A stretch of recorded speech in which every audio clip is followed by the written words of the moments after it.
Picture this. You're staring straight into the eyes of men who celebrate murder, and your mission is to negotiate peace and life with them without a single weapon being drawn. Tonight, we pull back the curtain on the silent war being fought in dimly lit rooms and encrypted calls. A war where every whispered sentence can tip the scales between life and possible death. Gershon Baskin is one of the most well-known Israeli mediators who's played a key role in one of the most significant hostage releases Israel has secured in the past 2 decades. He was personally instrumental in establishing the secret contacts that led to the release of Israeli soldier and captive Gilad Shalit in 2011, after more than 5 years in Hamas captivity. That deal, which saw over 1,000 Palestinian prisoners being released in exchange, remains one of the most emotional and controversial in Israeli history. He's had personal dialogue with senior figures in Hamas over many years, and often outside of official channels, even during this very war. An often polarizing figure in Israel, he sees himself as a Zionist, working to protect Israeli lives. He's known for his controversial and yet consistent stance on talking to enemies, including direct engagement with the Hamas. Baskin remains committed to the belief that dialogue, even with your enemies, can save lives.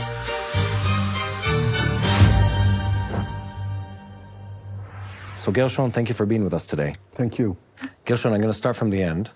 We were driving up north 2 days ago, and my kids asked me the question of, can you explain left and right to us? I was trying to explain to my 13-year-old daughter that when I was a kid in her age, most of this country believed in peace and negotiation. And nowadays, we live in a very, very different reality, especially after October 7th, 2023. In today's environment, dealing with Hamas, dealing with the environment that we have on the ground, you have a lifelong experience in negotiations in the Middle East between the Jewish entity and let's call it Palestinians and Muslims as they be. Is there a point in negotiation? Is there hope in negotiation? Is there an end game to negotiations? First of all, I want to return to the question of your daughter, because it's a really good question. And I want to quote what Eli Sharabi, the hostage who returned to Israel, said. It's not about left or right. It's about straight. What it means is that there shouldn't be an argument between us within Israeli society about if you're in favor of peace or opposed to peace. Everyone wants peace. Everyone wants the hostages to be returned. Mm-hmm. This is the most important thing to Israeli society right now, is bringing the hostages home. And the majority of Israelis understand that bringing the hostages home means ending the war, which means, as Steve Witkoff said, that there is no way to bring them home without a negotiated agreement with Hamas. Yes. Hamas is the enemy. Hamas is the devil. Hamas is a horrible organization who have brought the destruction of Gaza and the death to so many people here in Palestine and in Israel. But we have no way to bring the hostages home without negotiating with them. I've always said that to save a human life, I'm willing to negotiate with the devil. And here we're talking about the devil.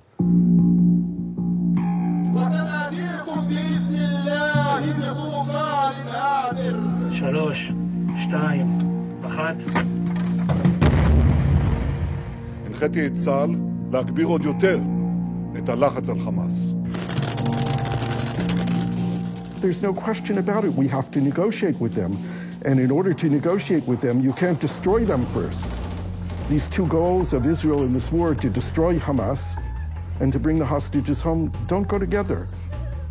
We have to first bring the hostages home, then we can talk about how to destroy Hamas.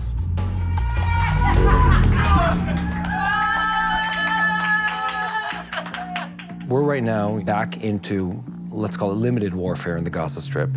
Every side says about the other one, you violated the agreement. The agreement, to begin with, was very, very vague in its wording, to the point where it was almost impossible not to violate it or this is what I said back in May when President Biden presented it. I said, this is a bad deal.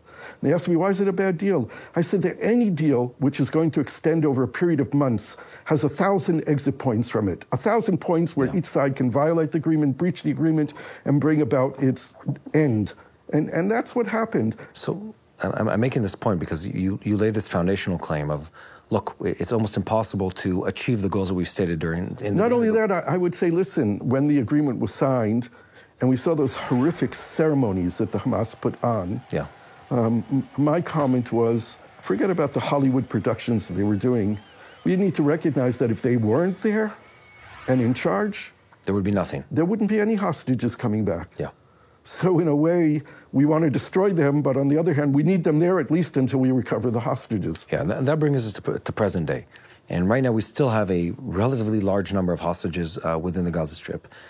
I'm recapping this because I think it's this counterintuitive process that has happened in the negotiation, where people look at Hamas and they say, well, we don't understand why they're behaving in this way. I said, no, it's abundantly clear to me why they're doing that. The whole world said, the US, Israel, Saudis, Egyptians, Jordanians, let's enter into a process at the end of which there is no Hamas in Gaza. And then we look surprised, oh, I can't imagine why they don't want to cooperate with us. Well, not only that, it's also that Israel refuses to have the Palestinian Authority engaged in it. Eventually, the Palestinian Authority is the legal body which represents the Palestinian people. If we don't want Hamas or Islamic Jihad or other fanatic radical Islamic groups to represent the Palestinian people, I agree the Palestinian Authority has little legitimacy, but any kind of temporary government that's appointed to run Gaza, and it has to be a Palestinian government, needs to be appointed by the Palestinian leader, Mahmoud Abbas. And this is an opportune time because the people of Gaza don't want Hamas anymore. People of Gaza more and more are blaming Hamas. If you go into some of the social media, where people are doing this anonymously because they're afraid of Hamas. Hamas executes. Well, it's a terrorist organization. They should be afraid. Well, they have brought the destruction of Gaza, and the majority of Gazans, I would say above 90% of Gazans, want Hamas out of their lives.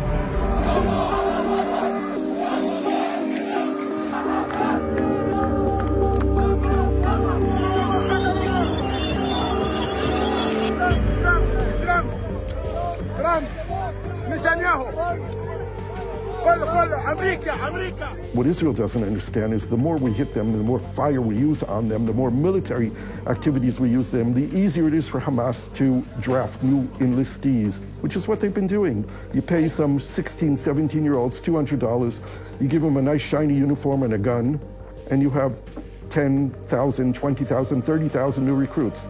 They're not trained, they can't fight. This is not the military machine that existed prior to October 7th.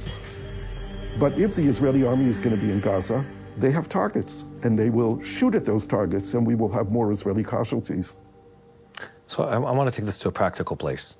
It's very easy to fall into this pit of despair and negativity when it comes to, we're always, and I even personally, sometimes you get into these thoughts of, look, Hamas is forever going to be this bane of our existence, and Hezbollah is never going to go anywhere. Okay, you've actually dealt with these people repeatedly for 18 years. For many years. I'll ask you two different questions. One, let's call it the 30-day period. In 30 days, what would be needed to reach an agreement with Hamas that results in the release of most of the hostages? Oh, I want to talk about the agreement of Hamas to release all the hostages. Okay. Even if they might not all be released. Let's call it the vast majority. We should not negotiate a partial deal. We have to negotiate a comprehensive deal. That's what would that look like? It's in 30 days to end the war, to withdraw from Gaza, to return all the hostages and an agreed number and list of Palestinian prisoners, which will be very difficult for Israel to accept, but there's no other deal that's possible. This needs to be coordinated between Israel, the Arab countries, including the Egyptians, the Jordanians, the Saudis, the Emiratis, the Bahrainis, everyone who can be included in it, and the Palestinian Authority. Because what needs to happen is this deal has to be within a political framework.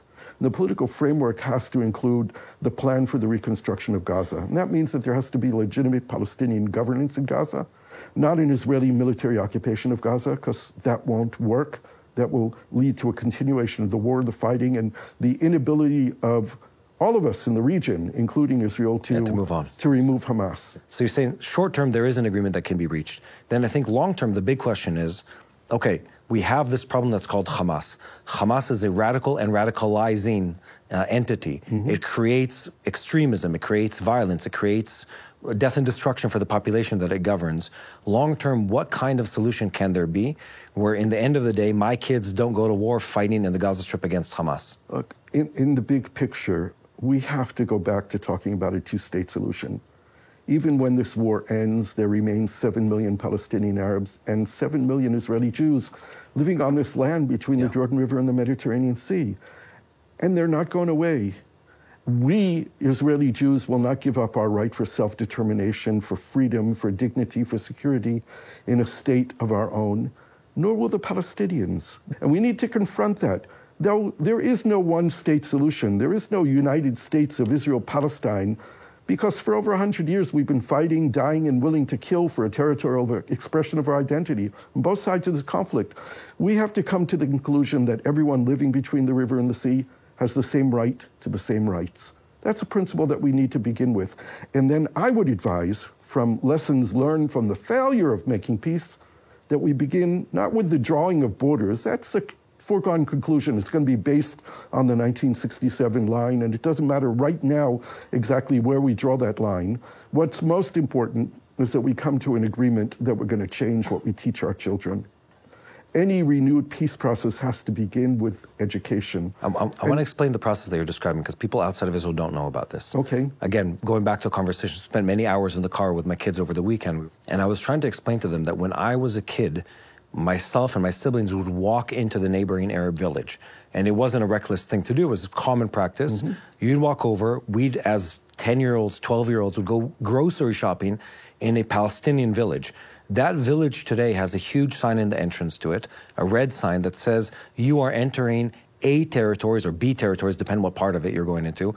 And if for you, an Israeli citizen, it's illegal to enter. And dangerous. And dangerous, and you're violating the law. And it's also a true statement. It is actually dangerous to enter.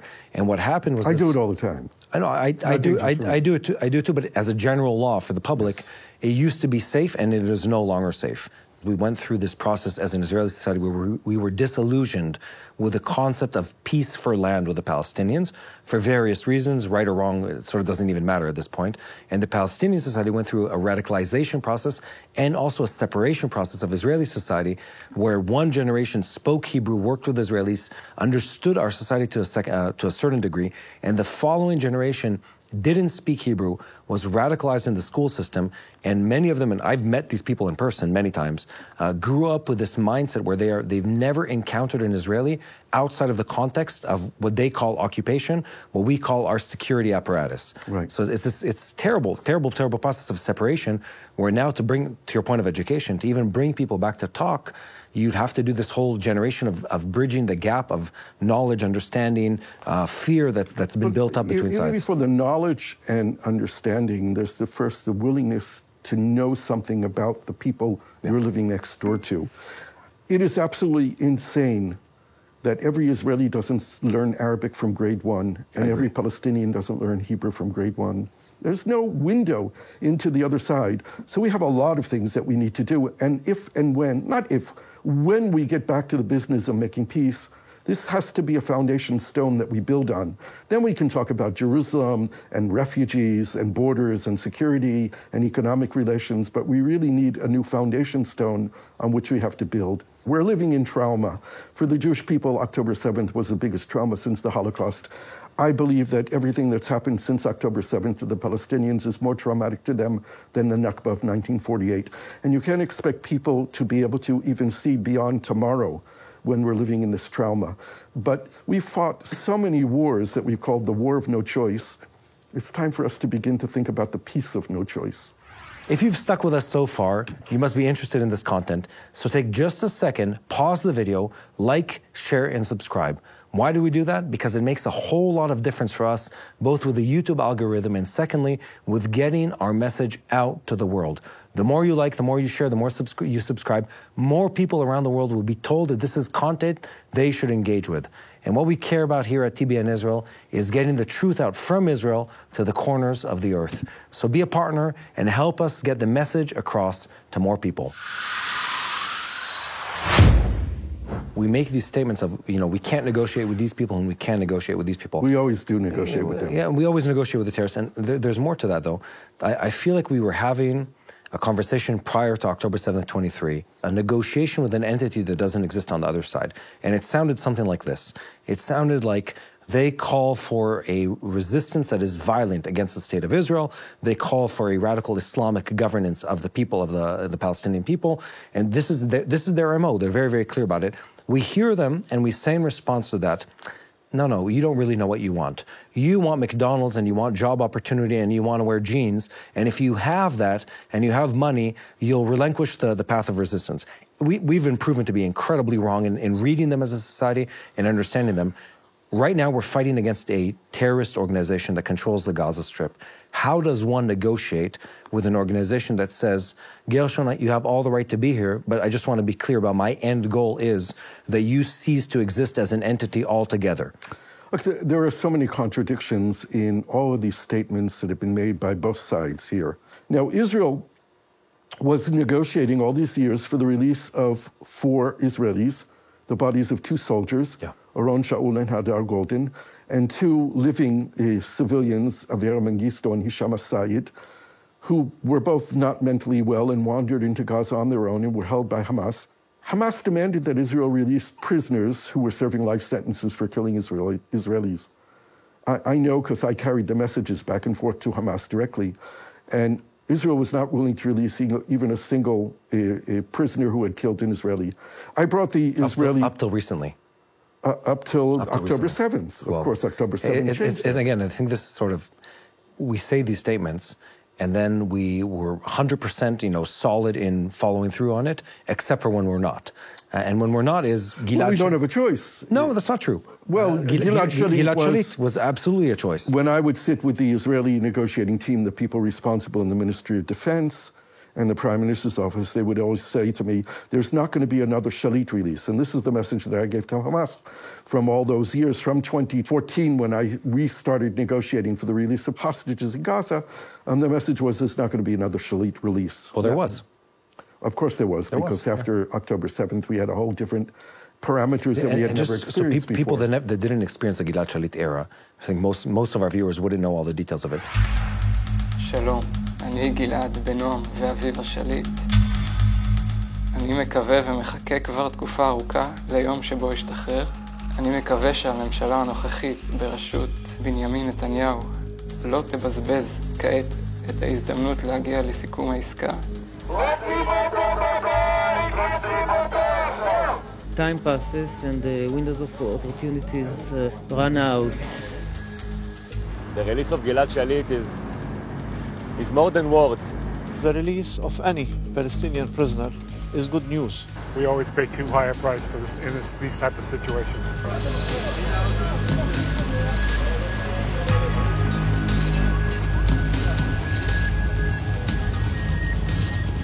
Minutes ago, Sergeant First Class Gilad Shalit crossed the border into Israel, ending over 5 years of captivity. Gilad Shalit was a single soldier who was pulled out of a tank that was attacked.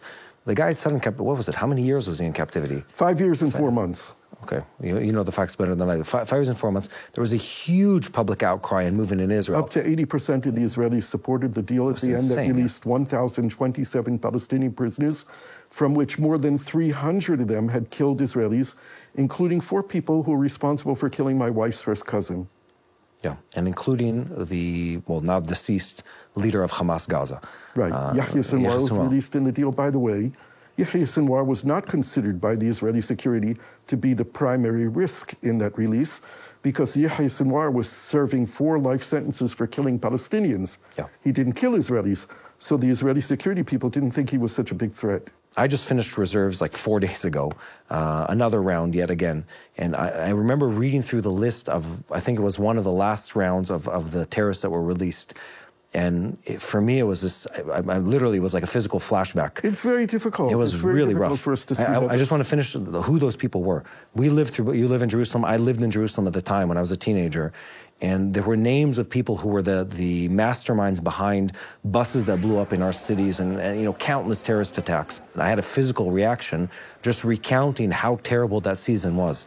2002, 2003. And we released those people knowing full well that they're going to go back to terrorism. So we're in this really, I'd say, tenuous relationship with wanting to get our hostages back and at the same time not wanting to release these evil individuals from our prisons, and yet we choose to release them. Yeah, we have no choice but to release them. Before October 7th, there were 559 Palestinian prisoners serving life sentences for killing Israelis, some of them responsible for the killing of Many Israelis. We have no choice but to release them. The most important thing to Israeli society why do you say that, though? Because we have to bring back the hostages. We always have a choice. No, we don't. There is no Israel without bringing back the hostages. Israel is not Israel if we agree to sacrifice the hostages. The solidarity of Israeli society, this belief that we are here for each other, the fact that you and I send our children into the Israeli army knowing, and ourselves knowing that if we are in enemy territory, the government will do everything in its power to bring us home. If we destroy that, we no longer have an Israeli army. We no longer have the belief that we can send ourselves and our children to battle knowing that the state has our back. That's the end of Israel. Yeah, that's a value statement. So bringing all of that together, we know who we are as people. And within the parameters of the actions we're able to take as a society, how do we deal with Hamas? How do we deal with the Palestinian issue without once again having this conversation in 10 years after the next round of violence? The only way to get rid of the radical extremists that are living on this land and in our neighborhood is to have a political program which brings about the principle that I already mentioned, that everyone living here has the same right to the same rights. We have to write agreements, agree on agreements without believing in the other side. But we don't need naive agreements, we need intelligent agreements. And you need to build into that benchmarks that can be judged if we've reached them. We need a third-party monitor and verifier of the agreement, someone that both sides trust. It could be a number of countries together that are doing that job. We cannot rely on the good word of both sides that we're going to do what we intend to do and do it, because everything that can go wrong will go wrong. And we need to know how to deal with that.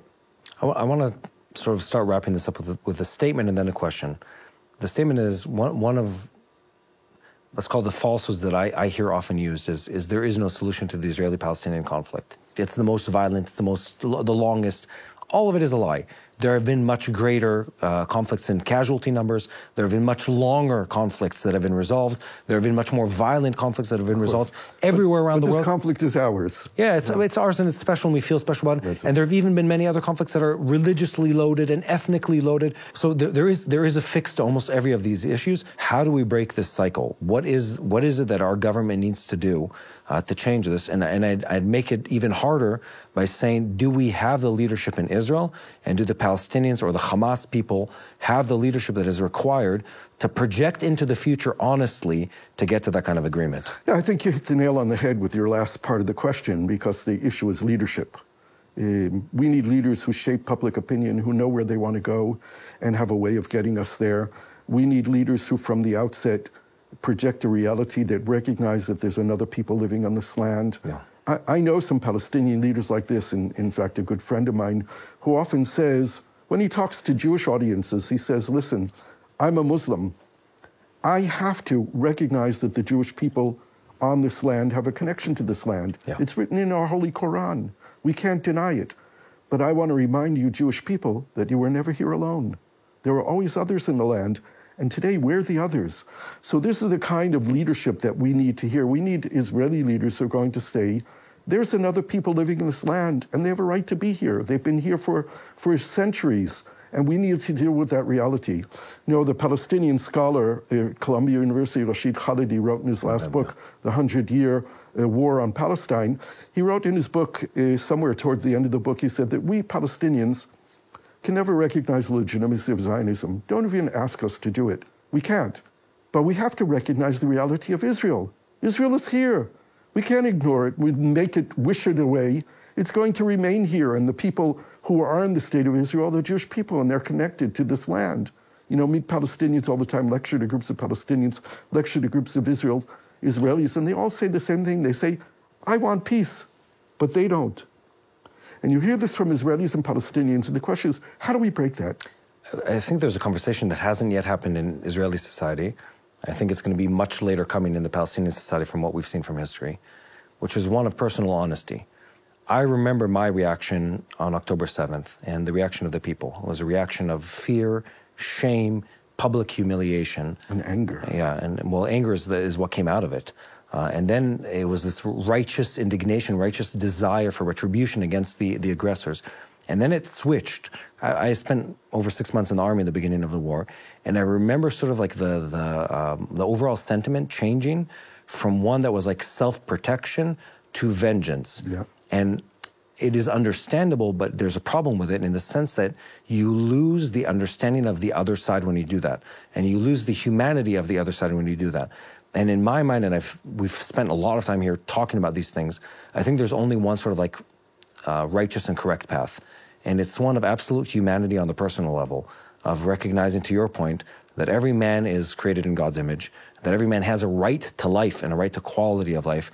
And I feel like we're about like at a 2 out of 10 in Israeli society, and being honest about where we really want to be as a people. We had a brief moment in the beginning of the war of a reminder of the necessity of like why we're here and the biblical magnitude of what we're doing. And then we sort of lost it off to this, like, the war cries and the vengeance and all that. And we need to be brought back into that and to say, no. We can't forever live on our swords, to your point. We can't forever live a life of violence because you are what you do, and we can't forever be at war.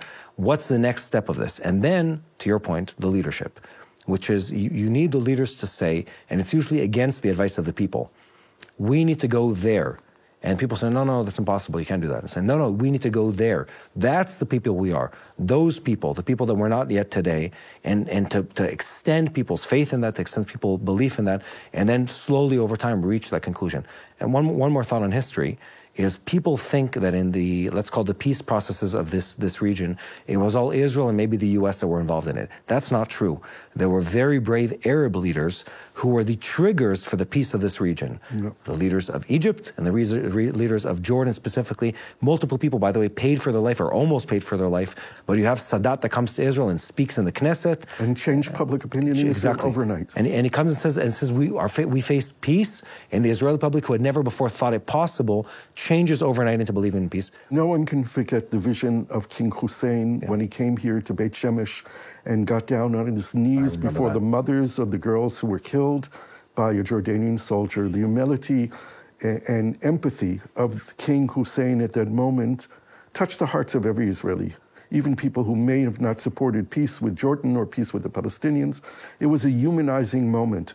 Now, I know that some of the Arab leaders in the region are talking about how to recreate that Sadat moment. Yeah. And there are people amongst the leaders of the Arab countries that have relations with Israel and a few that don't, of thinking about what kind of step that they could do to do something similar, not necessarily coming to the Knesset, but finding a way to speak directly to the people of Israel. Certainly the Saudis have a key role to play here, and we know Mohammed bin Salman, MBS, very much wants to normalize relations with Israel. Now, the Israelis value the relationship with the Saudis. Have been under-the-table relations for many years. Now we want it above the table, and this is an opportunity. But more than that, talking about what you were mentioning, who, as one of my Palestinian friends said, you Israelis have a strong country, you have a strong economy. You can live with this conflict for another 75 years. Yeah. We can't live with this conflict for another 75 hours. The first step is much easier if it comes from the Palestinian side. The reality is that they have a 90-year-old president in the 20th year of a 4-year term who has very little legitimacy. So the chances of change on the Palestinian side are real and are soon. And hopefully whoever rises to the position of leadership in Palestine will understand that they need to take the first step toward Israel, which would change public opinion in Israel. I believe that's possible. I think so too. And I think for people that are watching, you've spent a lifetime pursuing peace and agreements between Israel and its neighbors. And I think if you can find hope in that, and especially after October 7th, we can find hope in the fact that that is feasible, that is possible, that there is a reality in this region that goes back to a cycle of virtue versus destruction, where we can pull in people with an honest conversation, both internally and externally, that brings us to something that is better than what we're currently experiencing. Yeah, I agree. I think compassion and empathy are much stronger than hate.